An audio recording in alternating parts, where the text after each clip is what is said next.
আমরা সপ্তম শ্রেণী গণিতের উত্তরটা দেখব। উত্তরগুলো আছে। 1 নং, সঞ্চয়ের হিসাব ছক আকারে লেখো। আমরা দিয়েছি মাসে গুণ আকারে লেখা যায়। প্রথম মাসে 10 টাকা, দ্বিতীয় মাসে 10 গুণন 10 100 টাকা, তৃতীয় মাসে 10 গুণন 3টা 10-এ গুণ, এবং চতুর্থ মাসে 10 গুণন 10 গুণন 10, এভাবে 10,000 টাকা। 2 নম্বর যে প্রশ্ন, সংখ্যাগুলোকে ছকের মাধ্যমে সূচক আকারে প্রকাশ করা যাবে। সংখ্যাগুলোকে সূচক আকারে লেখা যায়, যেমন প্রথম মাসে সঞ্চয় 10 টাকা 10-এর উপরে 1, দ্বিতীয় মাসে সঞ্চয় 100 10-এর উপরে স্কোয়ার, তৃতীয় মাসে সঞ্চয় হচ্ছে 1000 10-এর উপরে কিউব, চতুর্থ মাসের সঞ্চয় হচ্ছে 10,000 10-এর উপরে 4। পরে যে প্রশ্নটা সেটা হচ্ছে, পঞ্চম মাসে তোমার সঞ্চয়ের পরিমাণ কত টাকা হবে? প্রথম মাসে সঞ্চয় 10 টাকা, দ্বিতীয় মাসে এভাবে, পঞ্চম মাসে অর্থাৎ 5টা 10-এ গুণ দিয়ে একক দশক শতক হাজার অযুত লক্ষ 1 লক্ষ টাকা হবে। 4 নং যে প্রশ্ন, তোমার পরিকল্পনা অনুযায়ী টেবিলটি তৈরি করতে কত মাসে সঞ্চয় করার প্রয়োজন?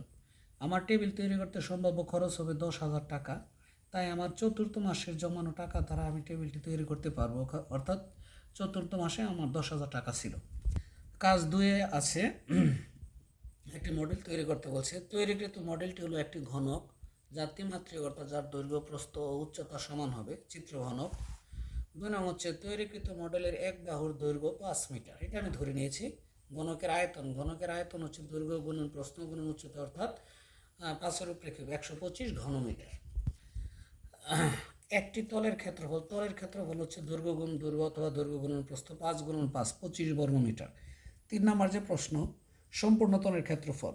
তৈরিকৃত মডেলের সম্পূর্ণ তলের ক্ষেত্রফল নির্ণয় করা সম্ভব। সম্পূর্ণ তলের ক্ষেত্রফল হচ্ছে 6 গুণন 1 বাহুর দৈর্ঘ্য স্কোয়ার। 6 গুণন 1 বাহুর দৈর্ঘ্য আমি ধরেছিলাম 5, 5-এর উপরে স্কোয়ার 150 বর্গমিটার। যুক্তি, গণকের 6টি তল আছে, তাই 6টি তলের সাথে একটি তলের ক্ষেত্রফল গুণ করলে সমগ্র তলের ক্ষেত্রফল পাওয়া যায়। 4 নং যে প্রশ্নটা আছে সেটা হচ্ছে, টেবিলের দৈর্ঘ্য 5 প্রস্থ 5, যেহেতু টেবিলটি বলছে দৈর্ঘ্য প্রস্থ সমান, ক্ষেত্রফল 25 বর্গমিটার। মডেলের তৈরিকৃত পৃষ্ঠের ক্ষেত্রফল 25 বর্গমিটার, অর্থাৎ একটি পৃষ্ঠের ক্ষেত্রফল, তাহলে অনুপাত 25 গুণন 25 1 অনুপাত 1। 5, টেবিলের ক্ষেত্রফল 25 বর্গমিটার, তৈরিকৃত মডেলের সমগ্র তলের ক্ষেত্রফল 150 বর্গমিটার। এটা আমরা আগেই পেয়েছি। শতকরা 25/100 গুণ 100%, এটা করলে হয় 16.67%। কাজ 3, সূত্রের সাহায্যে প্রমাণ করো। আর 4-5টা সূত্র আছে, আমি একটা সূত্র প্রমাণ করে দেখিয়েছি। a + b হোল স্কোয়ার সমান a - b whole square plus 4ab। প্রথমে যে কোনো সাইজের বর্গাকৃতি কাগজ কেটে নেই, এরপর নিচের চিত্রের মতো a, b O a - b বাহু দ্বারা চিহ্নিত করি, ফলে বর্গক্ষেত্রটি 9টি বর্গক্ষেত্রে বিভক্ত হবে। চিত্র দেওয়া আছে। পরে a + b হোল স্কোয়ার হচ্ছে a - b whole square plus a - b whole into b, a - b whole into b, এভাবে 4b square. a - b whole square, এখানে a - b 1টা 2টা 3টা 4টা, 4 into a - b whole into b আর 4b square. a - b whole square 4 দ্বারা গুণ করলে 4ab মাইনাস 4b স্কোয়ার, এখানে স্কোয়ার হবে, এটা আর এটা কাটা হয়ে গেল, তাহলে a - b whole square plus 4ab।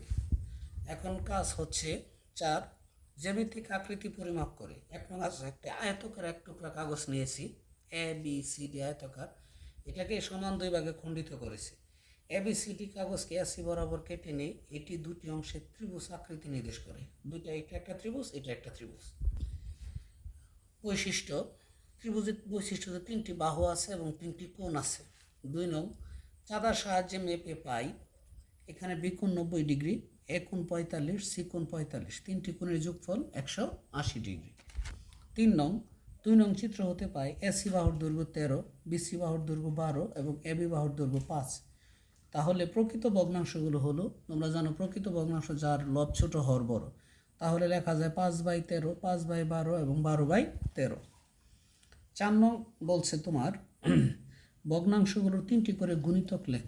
5/13 হচ্ছে 5-এর পরে 5 দুগুণে 10, 10/13, 15/13, 20/13।